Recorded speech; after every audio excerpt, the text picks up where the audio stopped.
These are fraudsters. They are fraudsters who hide what they do by claiming that they're out there getting rid of fraudsters.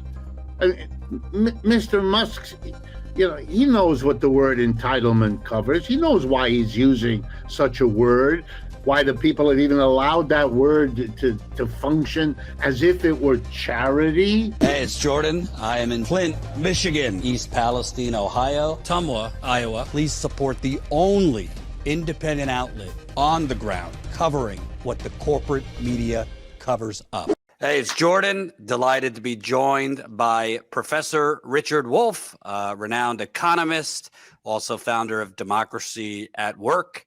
And I wanted to talk to you because I don't know if you heard, tomorrow's Liberation Day, according to President Trump.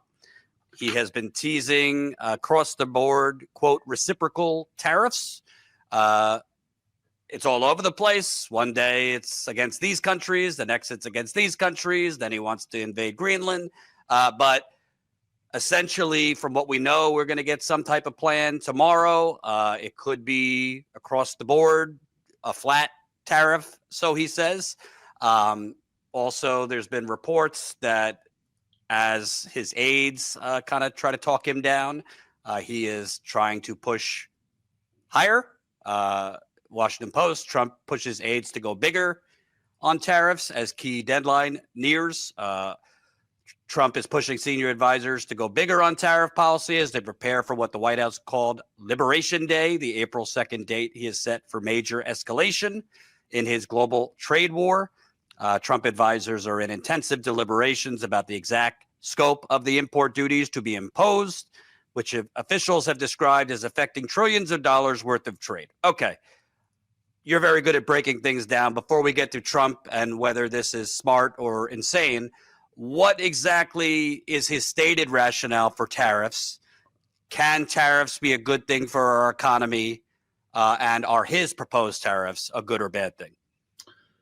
Well, Jordan, I'm real glad you asked the question because I am an economics professor, and while I'm not all that proud of it, it did require me to read a little bit and to learn a little bit. And so let me share that with you because I think it'll answer your question. There's nothing new about a tariff. First of all, to make sure everyone's on the same page, a tariff is just a tax. It's a name for a particular tax. It should be called an import tax, which it once was called before people got used to the tradition of giving it this funny name, tariff. Okay. It's hundreds of years old. Many countries at many times have had tariffs, including the United States. Put them on, taken them off. Again, nothing new. And why is that important? Because it has generated whole library floors full of literature looking at what they are, how they work, studying what led up to them when they were imposed, what led up to canceling them when that happened, were the results what people hoped for, not, why. All of that is very well known. I have had to teach courses on international trade where a section is always about tariffs because they've been part of this story. Clearly, Mr. Trump doesn't either understand it, or maybe it's the fault of his advisors. Somebody's not cluing the fellow in as to what this literature teaches. So here it is. What effects a tariff will have is never dependent on the tariff alone. It depends on the economic conditions into which you add a tariff. Those can make it have this set of effects or that set of effects. But someone who stands up and says, I'm going to put a tariff and it's going to have these effects, does not know what he's talking about. Let me give you a couple of examples. One of the things Mr. Trump wants to do is hit tariffs on the countries that we used to call our closest friends, Mexico and Canada, with whom we have extraordinary treaties, extraordinary relationships. We are all each other's major trading partners.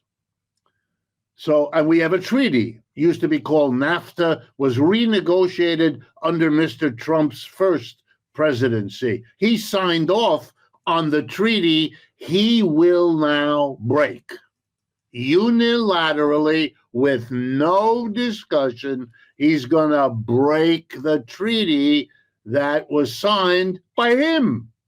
I mean, it's kind of charming if you think about it. Okay, let's assume he does what he says, a 25% tariff on anything produced in Mexico.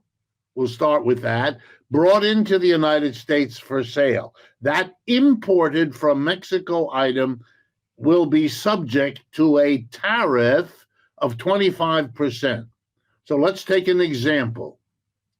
You buy an avocado because you really like it on toast. You buy an avocado for $1. You've been doing that for a while. Avocados overwhelmingly come from Mexico. Now, after tomorrow, if he does what he said he would do, and like you said, Jordan, maybe he will, maybe he won't. He's very ups and downsy with this. But 25% means that as of tomorrow, that same avocado that you got today for $1, you're going to have to pay $1.25.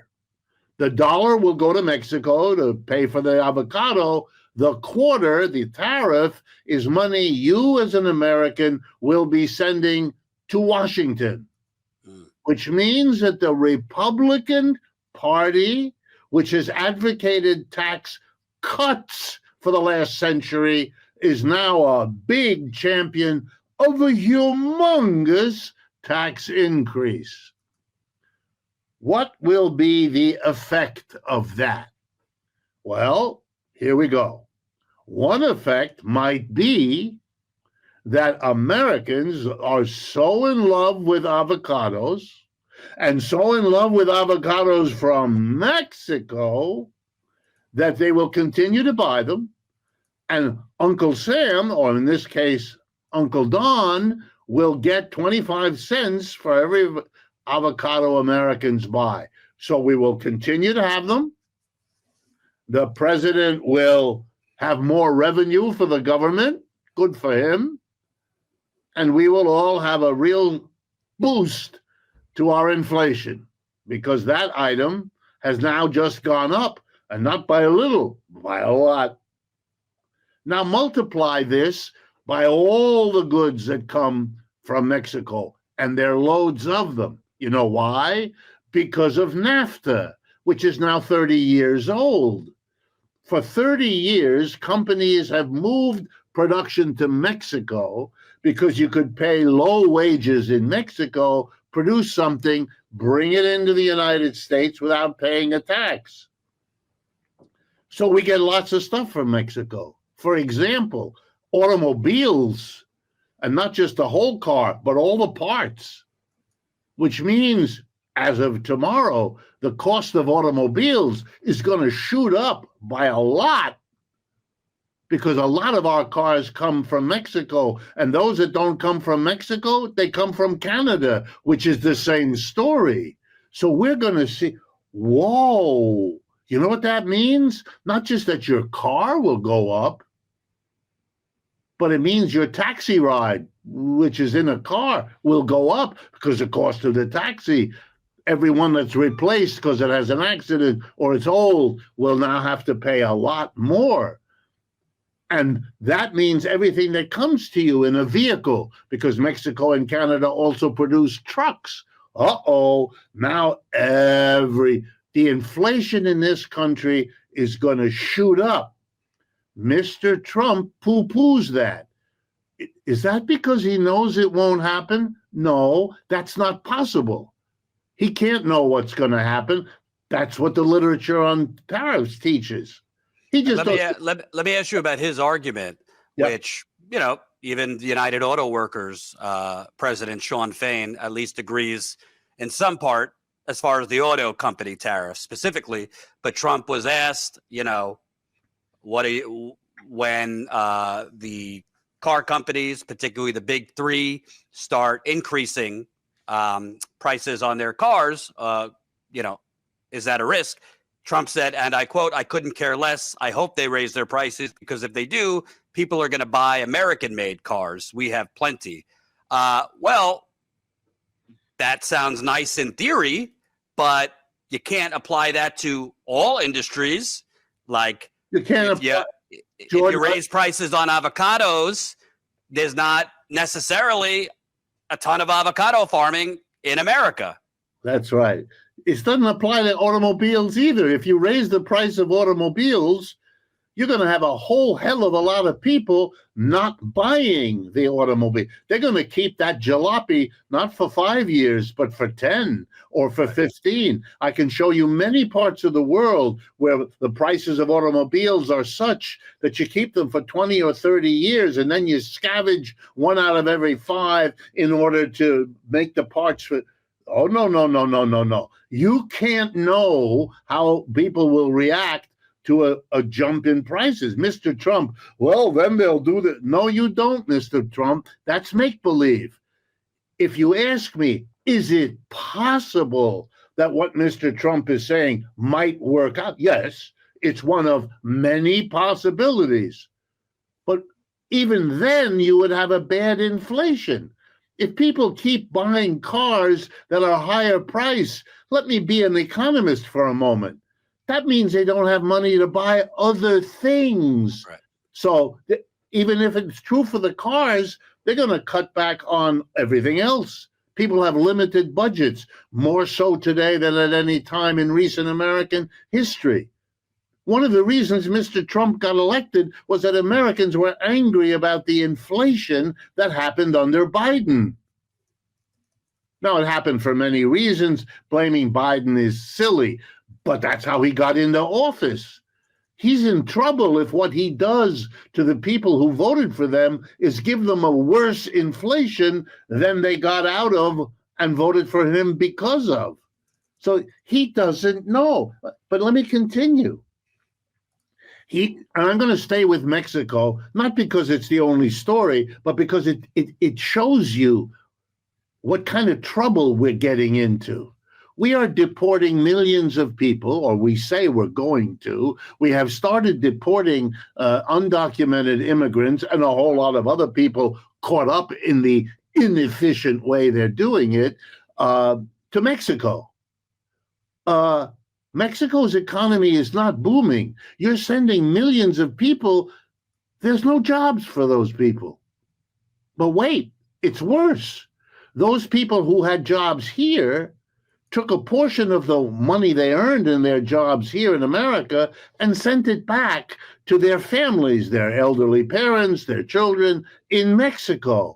It's about 17, last I looked, 17% of their GDP is remittances, these are called, the money coming back. That stops when you deport them. So you're sending people who need a job but won't find one to an economy that's falling apart because there are no more remittances. And then you hit them with a tariff, which means they can't export in the way they used to, their avocados. The Mexicans, by the way, you ask them, they know very well what happens if you raise the price of an avocado because they have made many experiments. Raise it by 10 cents, raise it, see what happens. How many sales do you lose if you jack up the price? All businesses understand that. You weigh the benefit of a higher price against the loss of fewer sales at that higher price. So hitting them with a 25%, that's going to cut into the export of avocados. And so the avocado farms are going to lay off work. You know what we're looking at? Mexico, a country that a large part of it is now controlled by gangs that nobody can dislodge because they've been there for 50 years. And we're making that troubled economy much, much worse. Really want that? You want a long border of a society falling apart, which you are causing? Which then also Trump and the Republicans, they got their, panties in a bunch about this supposed invasion. Yeah. Well, if you cripple the Mexican economy, won't you have more people trying to come to America? Just Yes. like Central American economies that we've done? It's the same story with all of them. And by the way, the Mexicans aren't stupid. You know what they'll do? They'll put these avocados on a truck in Mexico, drive it across the border to Honduras or Guatemala or Costa Rica, and then ship them to the United States because the tariff is against Mexico, right? Not against, right? So Mr. Trump will then have a new problem. It'll take him weeks or months to figure it out. By the way, that's why the sanctions against Russia over Ukraine, they didn't work. The Russians figured out, as everybody who's ever been sanctioned has figured out, 27 ways around it. Right. It's stupid. Again, there are whole books on sanctions that would have told you that. The Russians had it easy. They couldn't sell their oil and gas to Europe. Fine. They sold it to China and India and became closer aligned with them. That's not good for the United States. Not at all. But In terms of the auto, I want to zero back in on that. So in Trump's mindset, if the companies that are being facing tariffs, if they hike prices, people will just buy from American companies. Well, as far as I know, there's very few American-only manufactured auto companies. They might have plants in America, but they get some of their parts from Canada or from Mexico. So I don't know what theoretical American manufacturers of autos he's talking about, because most, even companies that have plants in Americas, a lot of their parts come from other countries. That's why the impact on auto prices is going to be severe. If you trace how autos are made, certain parts are made in Mexico. Then they're typically sent to Canada, where they are further worked up. And then that further worked up part is shipped back to Mexico for another. And that was all reasonable to take advantage of labor costs and skills and all of that, because there were no tariffs. Now you're going to not just raise a tariff on the finished car, but that finished car is going to have tariff-laden parts in it, so that the total effect of the car, the price will be ridiculous. And let me assure you, there was last week a communication from two major Japanese companies, I believe Mitsubishi and Nissan, informing the Mexican government that they are not going to locate car factories that they had intended to build in Mexico until there's clarity about all these tariffs. I want to remind people, one of the things the literature on tariffs shows us is that a tariff doesn't have an immediate effect. And the reason is simple. A capitalist, an employer, particularly a big one, is not going to spend a ton of money moving car factories from Mexico, say, across the border into Texas. That's a very expensive operation, will take at least 2 years, if not more. And then they're saying to themselves, particularly this Mr. Trump, he turns them on, he turns them off, he raises them, he lowers them. We can't risk billions of dollars of decision to move something only to discover 2 years from now, when we're done, that we shouldn't have done it, that the tariffs have been relieved, that the Mexicans rose up in some kind of anger, or that invasion you talked about, and so he undid it in a rush, the way he obviously works. They're not going to do it. So what begins to happen often in the history of tariffs is everybody surprised? Nothing happens, because the business community is unwilling to commit. In fact, here's the irony, Jordan, and it's all over the Wall Street right now. Businesses are holding back investments because of the uncertainty created by the on-again, off-again tariff threat, especially when you remember that to the tariff Mr. Trump imposes, there may well be retaliation by all the countries in the world who don't want it. We're not going to let him get away with a one-way punishment of them. If you punish them, they're going to do you the same favor. But so you know what's happening? We're facing a recession, a bad one, because businesses are not spending the money that was anticipated because they can't make a rational decision. Do you close the factory in Mexico and move it only to discover you have spent billions for no reason? What are you going to do? Go back to Mexico? They're very angry about this. They would rather have hit us with a tariff and commit that it's permanent, or commit that it's at least, 10 years, something. Otherwise, they can't act. So Mr. Trump, could he pull out of the hat? But what Mr. Trump is doing, and I say this as a professional economist, Mr. Trump is desperate. And what you're seeing is the economics equivalent of a Hail Mary pass in football. It's over. You're about to lose. You've got very little left to lose, so you don't care.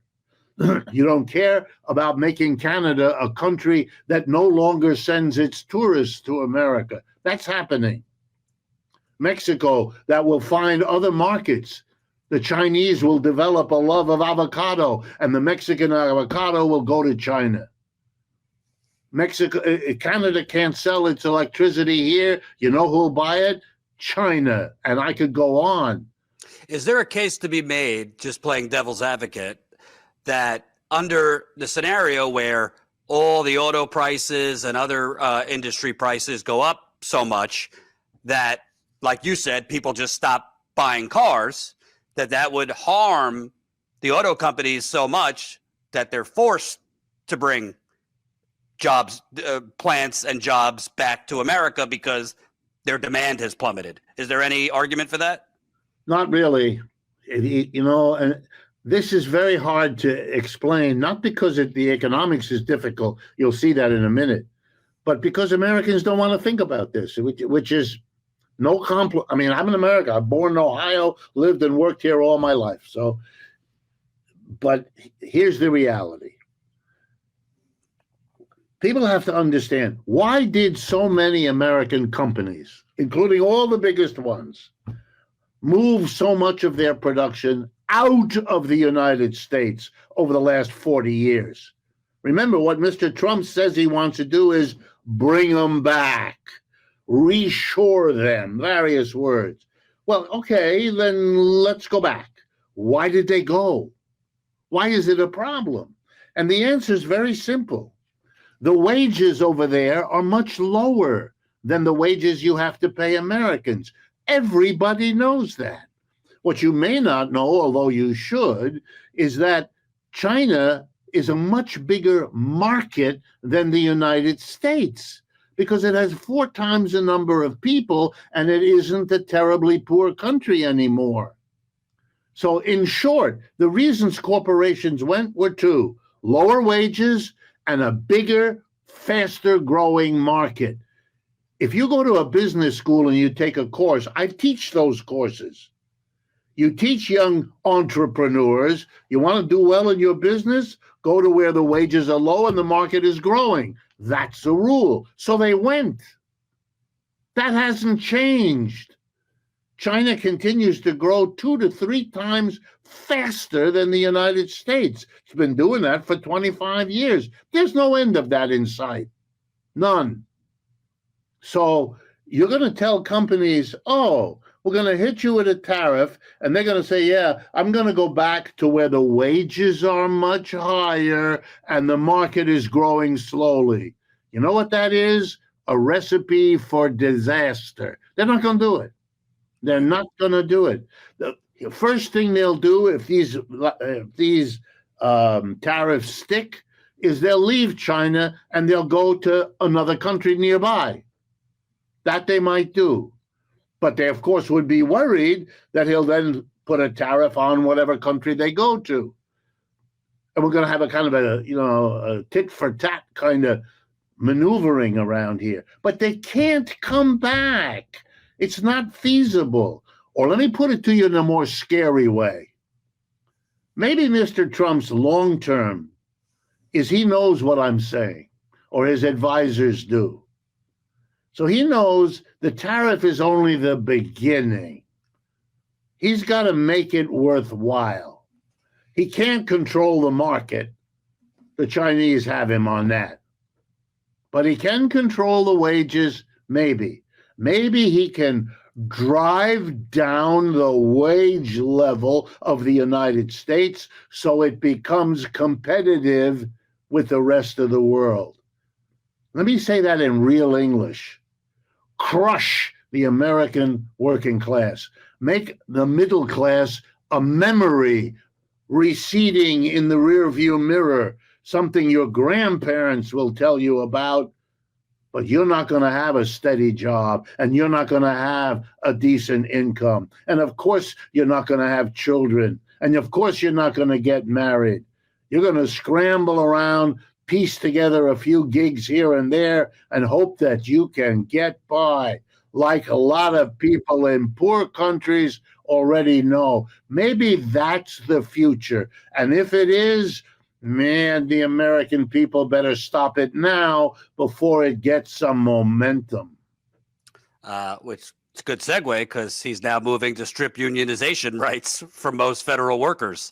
So Exactly. that kind of goes to what you're saying. You know, on a bigger picture, I want to ask, you know, it seems to me tariffs, whether it's across the board reciprocal or even more targeted ones, it's really a Band-Aid for a much bigger gaping economic wound, because NAFTA, for those that don't know, I think written by multinational corporate conglomerates and Wall Street, there was no actual enforcement or penalties imposed on companies that offshore jobs. So wouldn't it be a much more sensible policy from the federal government if you actually penalize corporations that are benefiting from operating in America but are offshoring their labor to other countries, whether it be through heavier taxes on companies that offshore, some type of penalties, rather than tariffs that the consumers pay, not the companies? Aren't tariffs making victims to the wrong person? Yeah, but Jordan, you know, as do the American people, why that's never going to happen. I do know, but I had to ask. Okay. This is a government that is bought and paid for by those people. They don't buy it and they don't pay for it in order to get it to do that. They buy it and pay for it to get it to see. Can I say a word about this non-unionization? Sure. Just some facts that you'll never hear from the government. The federal government employs about 5 million people, half of them in the civilian and half of them in our military. So that makes about 2.5 million people that are civilian. Those are the ones that are being fired by Mr. Musk's chainsaw program. Okay? And the argument is this has something to do with efficiency. That's complete nonsense, and I will show you how and why. 2.5 million people work for the federal government. If you're interested in governmental efficiency, let's remember we have 3 levels of government in America: federal, state, and local. Civilian employees of the federal government, 2.5 million. Civilian employees of the 50 state governments, 5 million. Civilian employments of the cities and towns of America, local government, 15 million. If you really wanted to do something about government efficiency, you would go after the 20 million state and local public servants, not the 2.5 million at the federal level. What fakery you're doing. Number 2, statistics. Real simple. If you go back to the 1960s and you ask the question, how many civilian employees did the federal government of the United States have in the 1960s?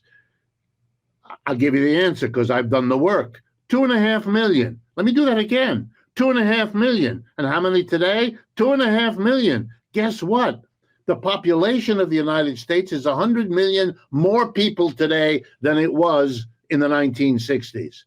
We have the same number of federal employees providing services to a population 100 million larger than they used to. You know what economists call it when the same number of people provide service to a much larger customer base?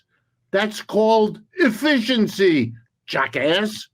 If you wanted to celebrate the federal government, you would, and you would say, wow, what an achievement that you have been able to hold on to 2.5 million, not expand while the population grew.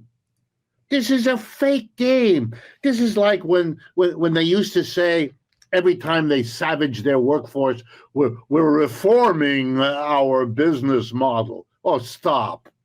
You're not reforming anything. You're firing people because you got a new piece of machinery or whatever happened. Stop it. At least be honest when you do this. This is all a game. The whole purpose of it is Mr. Trump wants to show a dramatic result that he doesn't have to borrow trillions of dollars, which recent U.S. governments have had to do. Why? Because he's saving a lot of money. There aren't very many places where he can do it, and this is a place where he can do it as long as he surrounds it with lots of theater, lots of make-believe, lots of, smoke and mirrors and all the rest of it, efficiency. Look, I have participated in efficiency movements in a variety of scenes in my life because they often call in economists. To do it properly, you really have to go in and look at how are people, what are the tasks that have to be performed? How have they worked it out? What's the division of labor? And then you study it, and then you pay big bucks to get a report from a consulting outfit like Arthur Andersen or any one of and McKinsey, any of the big ones. And they spend a lot of time, and you have to pay them, and they give you suggestions on how you can get more efficiency. Any serious effort at efficiency would have to do that. Mr. Musk and Mr. Trump haven't done any of that. Mr. Musk stands in front of the TV cameras holding a chainsaw, and that's what he's doing. He's cutting thousands at a time. No one in their right mind. That has nothing to do with efficiency. Firing 10,000 people here, 5,000 over there. It's a good segue because you've already painted a picture that Trump wants to basically create a economic Hunger Games where the proletariat and the paupers fight for the scraps. That's right. Well, Emperor Musk, as I like to call him, he's not really hiding what the rest of the objectives are. Let me play this. The waste report in entitlement spending, which is which is most of the federal spending is entitlements. That's like the big one to eliminate, because that's the sort of $500 billion, maybe $700 billion a year. That is also a mechanism by which the Democrats attract and retain illegal immigrants. He's just calling for eliminating entitlements. That doesn't sound like waste, fraud, and abuse. That sounds like let's just get rid of the social safety net. Senator Bill Cassidy also had a Freudian slip. Let's take a look at this because he kind of let it slip that it doesn't seem like it's about waste, fraud, or abuse, what Musk and Trump are doing. Let's bring that approach not to just what DOGE is doing, discretionary spending, but let's look at Medicare.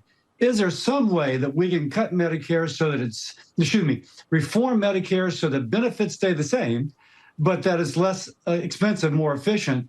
I would say that there is, and that's where our opportunity lies. Yes. Reform. So on one end, this economic Hunger Games you painted. On the other end, let's just get rid of the bare minimum entitlements we have, which they're not really entitlements because people have paid into them. Yeah, it's a wonderful, that use of the word. But, these are fraudsters. they are fraudsters who hide what they do by claiming that they're out there getting rid of fraudsters. I mean, Mr. Musk, he knows what the word entitlement covers. He knows why he's using such a word, why the people have even allowed that word to function as if it were charity. It's not a charity. It is first and foremost paid for by the people who get the money. That's the truth of it. And look at the finance. I mean, anyone, you go to your Social Security Administration, it explains how it funds what it does. Anybody who wanted to know would understand that. But put that aside for a minute. It shouldn't be that way. It should, in fact, be an entitlement. Here's another entitlement. If there's a public park in the city where you live, you're entitled to go there and with a blanket and your friends and have a picnic in the park. You're entitled to that. If you have a child, it's entitled to a public education through the 12th grade. You know why we do that? Because a civilized society does that. And we all pay taxes so that we can enjoy these services that make modern life possible. Do we really want a society that has millions of elderly people wandering around because they can't get enough food? Begging us every time we go from our car to our home, to the movie theater, to the supermarket, because they can't survive? Other countries have that. Go to India. You'll see a wonderful spectacle all the time. You can't go to China anymore because they don't allow that there. They don't have that there. They have a social safety net. Come on. There's something going on here in the United States. And I think Mr. Trump is desperate. I think they know that the jig is up. It's over. Look, and I know this is hard for Americans. When the empire is growing, which was the last 70 years before around 2015, it was fun to be on the ride up. It's a lot less fun on the ride down. We are on the ride down. And the question is, could we do that in a humane, decent way? Yes, we could. Or we could watch while the people at the top hold on to their wealth as the ship goes down, which means all the rest of us get chucked overboard. That's what's going on here. That is what they are saying. We're going to hold on. The country needs everybody's help because for the first time in a century, we have a real economic competitor, and he's winning. It's called China. Right. I wish it weren't true, but it is the truth, and pretending otherwise not going to solve it. Right? China, India, and Russia are now part of the BRICS. If you add the other dozen countries that are part of the BRICS alliance, that's over half the population of this planet. The United States has 4.5% of the people of the world. Come on, don't be nuts. Yeah, you have nuclear weapons. You can't overcome that difference. Don't do it.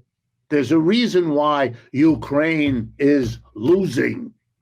You can pretend, tell everyone, tell yourself a story, but watch it. Month after month, the line moves westward between the Russians and the Ukrainians. I mean, there's a level of self-delusion that we suffer now in America.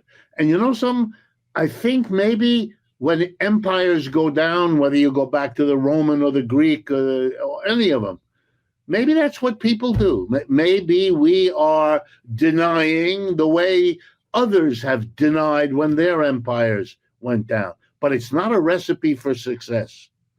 I want to ask you a bigger picture economic question, because you and I have talked forever that the economic numbers, the jobless numbers is a big bunch of baloney. Yep. And Politico, of all places, I wasn't expecting it, recently had a report Voters were right about the economy. The data was wrong. That's right. This was done by Eugene Ludwig. He was the chair of the Ludwig Institute for Shared Prosperity. He's a former U.S. comptroller. And his research and analysis, he zeroed in on the metrics. I'll just read this part. I don't believe those who went into the past election taking pride in the unemployment numbers understood that the near record low unemployment figures, the figure was a mere 4.2% in November, counted homeless people doing occasional work as employed. But the implications are powerful. If you filter the statistic to include as unemployed people who can't find anything but part-time work or who make poverty wage, roughly 25,000, the percentage is actually 23.7%. In other words, nearly 1 of every 4 workers is functionally unemployed in America today. Boy, you don't hear that from CNBC, mainstream media, Democrats and Republicans when they're bragging about their jobs reports. I always said, the unemployment number doesn't take into account God knows how many people have just given up, much less gig work, part-time work, freelance work. So could you respond? I mean, the Great Depression, the unemployment was 25%. Right. This analysis is saying real unemployment is close to 24%. And now on top of it, this inflation bomb we're talking about? Yeah, well, let me try to give you a little bit more of a context. Throughout the year 2024, I can't tell you the number of times I did either interviews or gave talks or something in which I said that the American people are being insulted on a daily basis. The Democratic Party, because they had the president, Mr. Biden, needed to say over and over again that the economy was doing great. And they did. They cherry-picked. Look, let me back up. An economy is a very complicated thing. It's like the human body. It's a very complicated thing. And if you go to a doctor and you say, I'm really feeling not so good, what's the matter with me? Suppose what the doctor did is he took a thermometer, stuck it in your mouth, waited 2 seconds, 2 minutes or whatever, said, 98.6 or whatever it's supposed to be, you're fine, go home. Hopefully you would be smart enough to know you need a different doctor because this is incompetent. The medical profession has developed ways to look at your blood, at your urine, at your body's temperatures, but also many, CAT scan and MRI, all of that. A battery of tests because you're a complicated thing, you and your body. Well, the economy is the same. You can, if you pick only the thermometer, the person's fine. You do an MRI and you have to tell them they got 3 weeks to live. And everything in between. So what the government was doing was looking at a low unemployment number, which itself was questionable in the way you just showed, but it also looked at the stock market.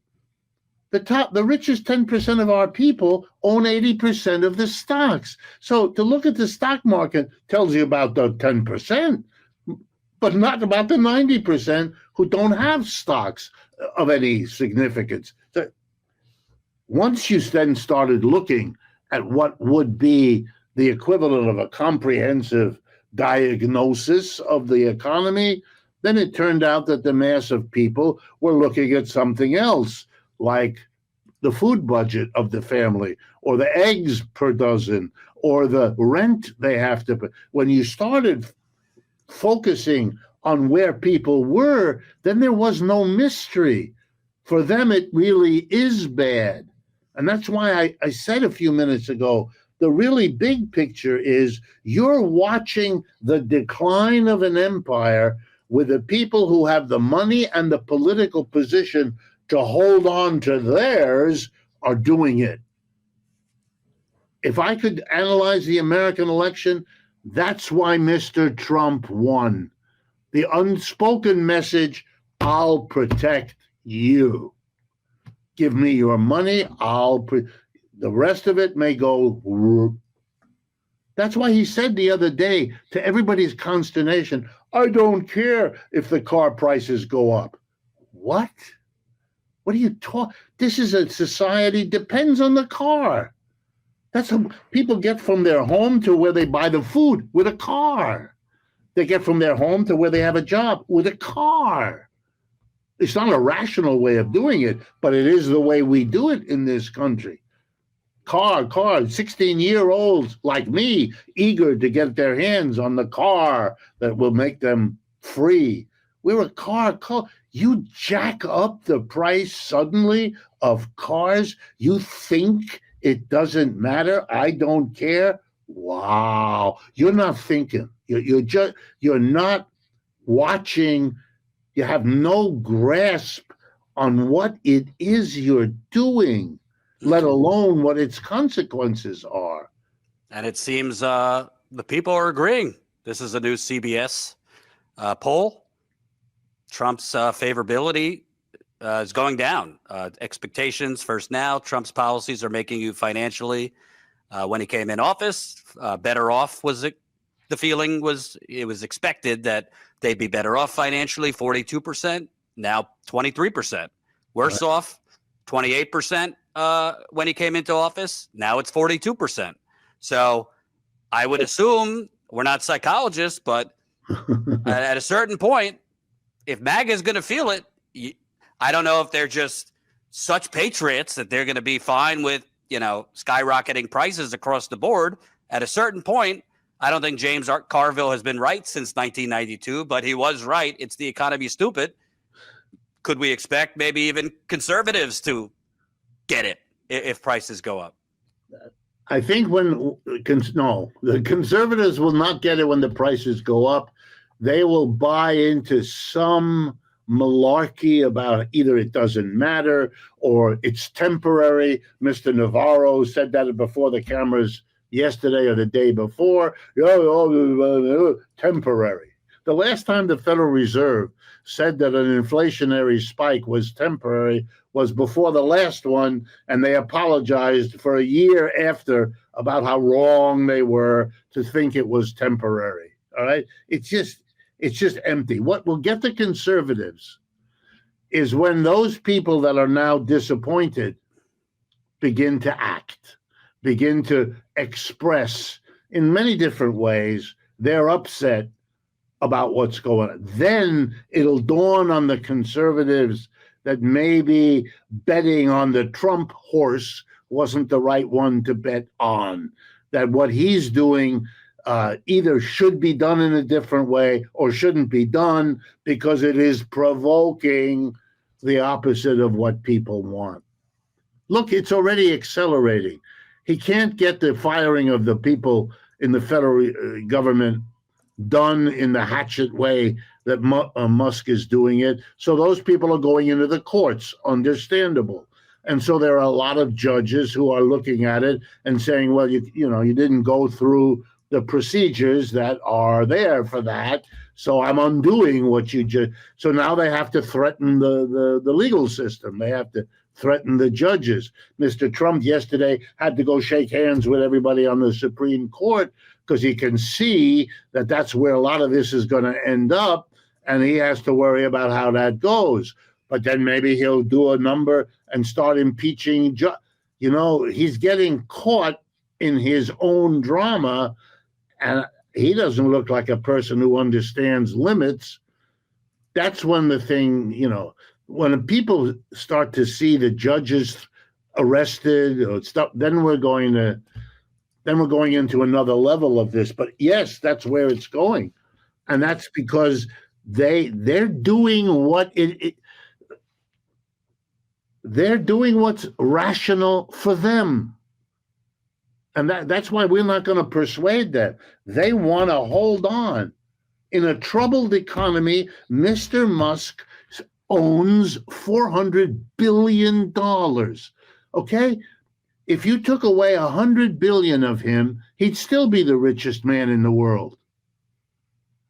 And meanwhile, the $100 billion could do magnificent things for the United States. We live in a society where no one says that. No one has yet, I'm saying it, but what are we doing? Why would you leave $100 billion, that's a chunk of change, unavailable to deal with social problems, when if you took it from that man, he'd still be the richest? Suppose we said nobody can have more than 1 billion. Unbelievable what you can do with 1 billion, but that would free trillions immediately to solve social problems. You know, a country that doesn't do that is writing its own death certificate. That's the irony here. My last question, practically speaking, what should people expect? I mean, of course, it's Trump, so Liberation Day could be paused, delayed, or canceled, or he could just walk it back, make a ton of exceptions. But if this actually goes into effect, how soon can consumers see prices across the board go up? And what are the real life effects? Well, the thing is, I have a hard time answering it, to be honest, because sometimes it looks like he's going to have piecemeal tariffs against these items from these countries, that kind of thing. Other times he says flat rate for the whole world. And then he has recently, in regard to both Russia and Venezuela, talked about something called secondary tariffs. And a secondary tariff goes like this. If you buy oil from Venezuela, and Venezuela is one of the great oil producing countries in the world. If you're a country in Africa who buys from Venezuela, because the ocean traffic from Venezuela to Africa is a short trip, it's very, very efficient to get your oil from Venezuela if you don't get it from Nigeria. If you're a country that buys oil from Venezuela, Mr. Trump said, we'll hit you with a tariff. In other words, a tariff isn't about trading anymore between the U.S. and another country, where it's reciprocal or not, and so forth. It's becoming just a generalized weapon. Well, what that is doing, it's already doing it, is isolating the United States. I want to warn my fellow citizens. After World War II, a very famous thinker, American, named George Kennan, coined the word containment, that the strategy of the United States was to contain Soviet Union. That's what we're going to do. Isolate them and then build a wall of political, ideological, military around them. The irony is, having pursued that policy for the last 75 years, the end result is the isolation of the United States. The container is becoming the contained. The rest of the world backing away, looking at the United States as a rogue country. Nobody else started hitting anybody with tariffs. That's an American initiative. The New York Times 2 days ago showed us that the American military was involved in the Ukrainian war from the beginning right up to our eyeballs. Wasn't admitted before, but now that Mr. Trump is there, these things can be spoken about. We are becoming isolated. That's not a good piece of news, friend. We can keep saying we're the biggest, we're the greatest, we're the toughest, but we're all alone. Recent votes in the UN are incredible. The whole world on one side, and the United States, Israel, and a couple of other countries on the other side. All alone. And supporting Mr. Netanyahu in the destruction of Gaza makes us all alone. And that's a separate matter from how you particularly understand that issue of conflict between them. But whatever you think about that, this has isolated the bombing of Gaza has isolated the United States. If that were the only thing, it might not matter other than morally. But now it matters because we're doing it economically too. We're the only country that has 700 military bases around the world. Nobody else is even remotely close. We're the only country hitting everybody with tariffs. Come on. I mean, just for a minute, think about the rest of the world. One last thing, because when people think about tariffs, they make such mistakes. Back in the 1960s, there was a period of conflict between the United States and Europe.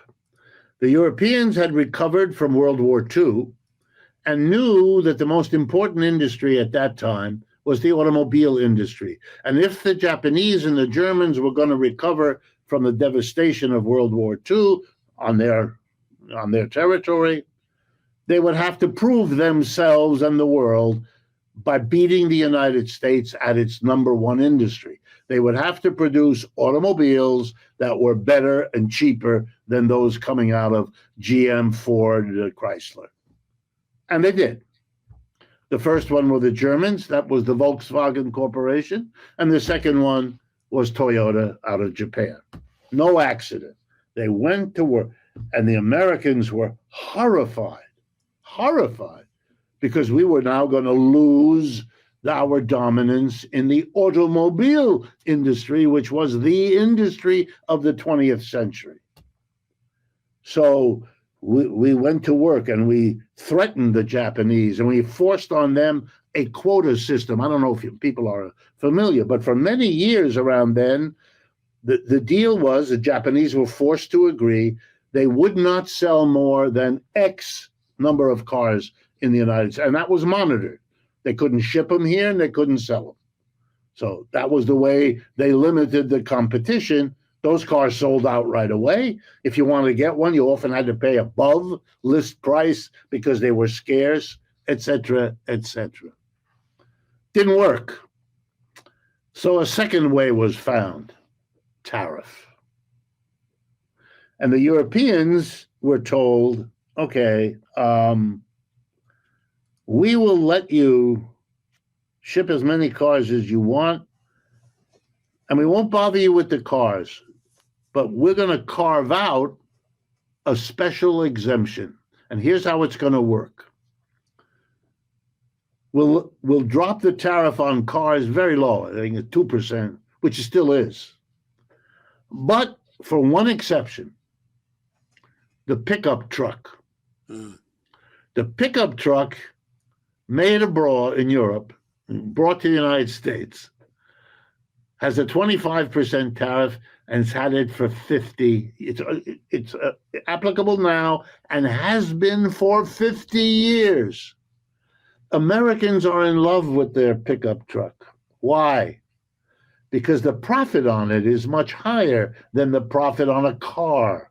Is that because of efficiency in them? No, it's because cars have 2% tariff and pickup truck has 25% tariff. And so Detroit, Ford, General Motors, went to work having a nice He-Man, the Marlboro man, standing with one knee on the pickup truck. Tough guy, manly. You had to develop in America a really strong taste for pickup trucks. And that was only done because you had a profit on it guaranteed by a tariff. There's nothing new here, but it was limited. It was limited because it was understood this was a barrier to trade, and you were worried that somebody else, the Europeans did it, by the way, they did it with chicken. They had their own chicken, and so they said the chicken from America is no good. It's often, by the way, referred to as chicken wars that led to this. But that's the history. To do it here and there, to do it on one, is already pushing it. But to do it across the board, no. That's going to make the United States hated. I'm watching. I pay a lot of attention to European press, particularly French and German. The United States is not looked upon the way it was. It's not the savior anymore. It's not the taste leader. It's a very angry, and you find that in Canada and in Mexico also. This is not, no business wants to have that kind of publicity about itself. And for good reason.